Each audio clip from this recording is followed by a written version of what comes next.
Je la lui offrirai demain. J'ai réservé une table dans un resto français super branché des beaux quartiers. Tu vas faire ça devant une salle remplie d'étrangers? Ouais, je vois pas où est le problème. Y en a pas, c'est que tu dois être drôlement sûr de toi.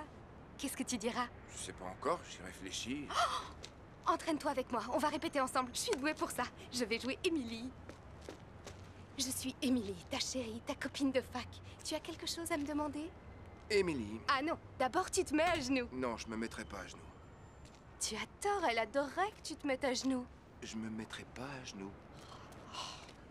Grave erreur. Bon, allez. Emily. Oui, William. Non, ne me fais pas rire. Emily. Veux-tu...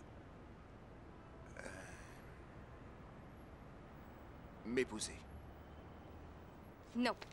Oh, pourquoi? Qu'est-ce que ça veut dire? Veux-tu m'épouser? On s'est pas vu depuis des semaines. T'es même pas vraiment enthousiaste. Il a pas l'air de t'enchanter ce mariage. Et tu me demandes tout de même de renoncer à ma liberté, à ma joie de vivre, pour une institution qui aboutit à autant d'échecs que de réussites. Après tout, pourquoi je devrais t'épouser?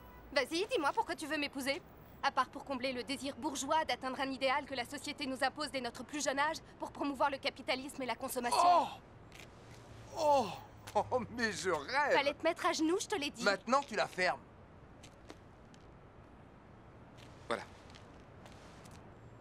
Je veux t'épouser parce que tu es la première personne que j'ai envie de voir quand je me lève le matin et celle que j'ai envie d'embrasser avant de me coucher. Parce que la première fois que j'ai vu ses mains, je ne pouvais pas concevoir de ne pas les caresser. Mais surtout, lorsqu'on aime une personne comme je t'aime, le mariage devient soudain une évidence. Alors, veux-tu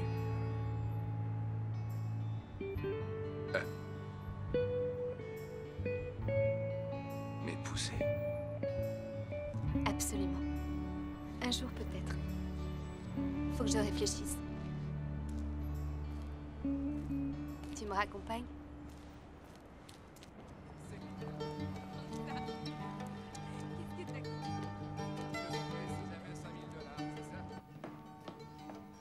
Tu veux une tasse de thé? Oui, je veux bien. Hé, pourquoi t'as autant d'exemplaires de Jane Eyre? C'est une longue histoire. Ah bon? Pourtant, ça fait 200-300 pages, pas plus. Sérieusement, pourquoi? Ah, à mon anniversaire, pour mes 13 ans, je voulais une paire de boucles d'oreilles en or. Et au lieu de ça, mon père m'a offert Jane Eyre dans une collection avec une couverture cartonnée.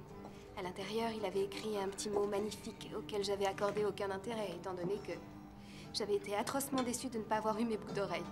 Et c'est horrible, parce qu'il se trouve que c'est le dernier cadeau que mon père m'ait fait. Comment ça? Il est mort 3 semaines plus tard dans un accident de voiture. Désolé. C'est affreux. C'est vraiment triste. Tu l'as déjà lu, toi? Non. Je le relis tous les 1 ou 2 ans. Et c'est jamais pareil, j'y trouve chaque fois un truc différent. Enfin bref, quand je suis partie faire mes études, ma mère a vendu la maison et dans le déménagement, Jane Eyre a été égarée. Chaque fois que je passe devant une librairie qui vend des livres d'occasion, je cherche l'exemplaire que mon père m'avait offert à mon anniversaire. Je sais que je le retrouverai jamais, c'est bête, mais c'est devenu une superstition, une sorte de passe-temps. Non, c'est pas bête. Merci. Bizarre. D'où ils sortent, ceux-là? Oh, ceux-là, c'est ceux que j'ai achetés parce qu'ils portaient une dédicace. Plein d'amour, d'espoir et de rêves de seconde chance, Alice.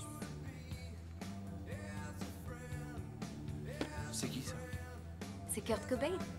C'est Nirvana. T'aimes? Ouais, j'adore.